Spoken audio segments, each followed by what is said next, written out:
Hello mga ka-art! For today's video ay gagawa tayo ng artificial flower gamit itong empty plastic bottle. So, una ay kukuha tayo ng empty plastic bottle. So, malaki itong aking empty plastic bottle. So, ikakat lang natin dito sa bandang taas niya. Ikakat natin na ganyan. Tatanggalin natin ito sa bandang taas. Pagkatapos, gugupitin natin ito. Yan, bali may line na kasi itong bottle na to, kaya sinundan ko na lang din siya. Yan, so, ikakat natin na ganyan.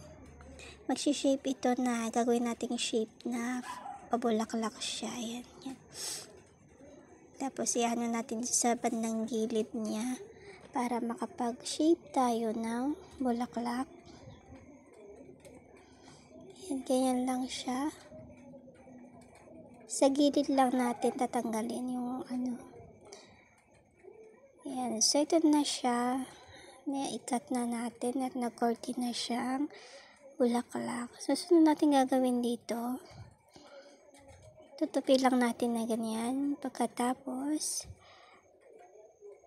anuhin lang natin siya ng lighter.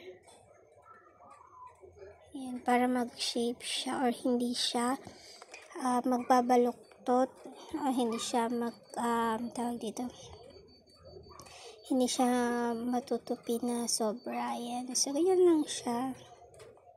And then next gagawin natin dito, kukuha tayo ng ito yung parang ano siya, Christmas light, parang ganun, pero maliit lang siya. So ilalagay natin dito itong ating pailaw.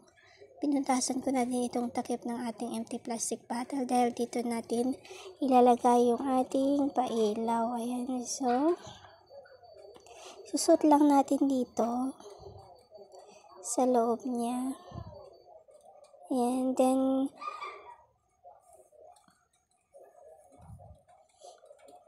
didikitan na lang natin ito ng stick glue para hindi matanggal.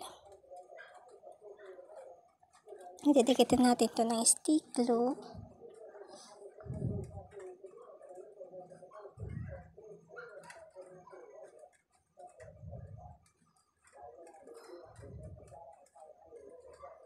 Yan, pagkatapos ilalagay na natin sa loob. Ayan, ipapasok lang natin dito sa loob. Madali lang siyang gawin, kaya try nyo na din siya dahil napakaganda nga nitong ating gagawing artificial flower gamit ang empty plastic bottle.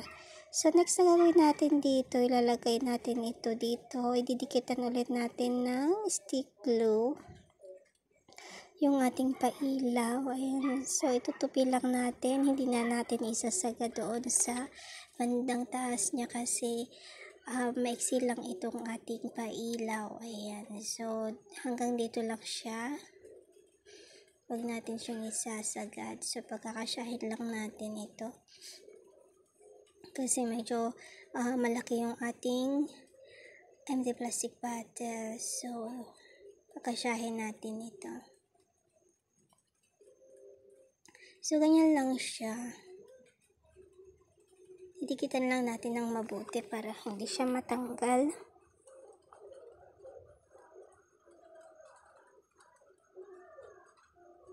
Pati dito sa may dulo niya.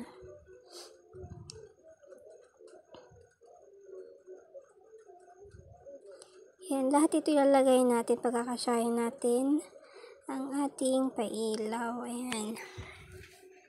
So, lalagay lang natin ito na ganyan. Parang pa-shape din siya na pabulaklak yung ating pagkalagay ng ating pailaw. Ayan.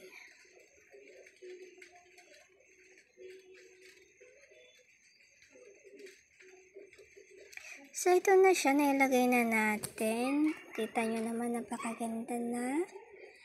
And, so, natapos na natin at naikabit ko na nga. Bali, dalawa yung aking nagawang artificial flower gamit itong empty plastic bottle. So, try nyo na din. Ayan, napakaganda nga at napaka-cute. So, yun lang guys. Thank you for watching.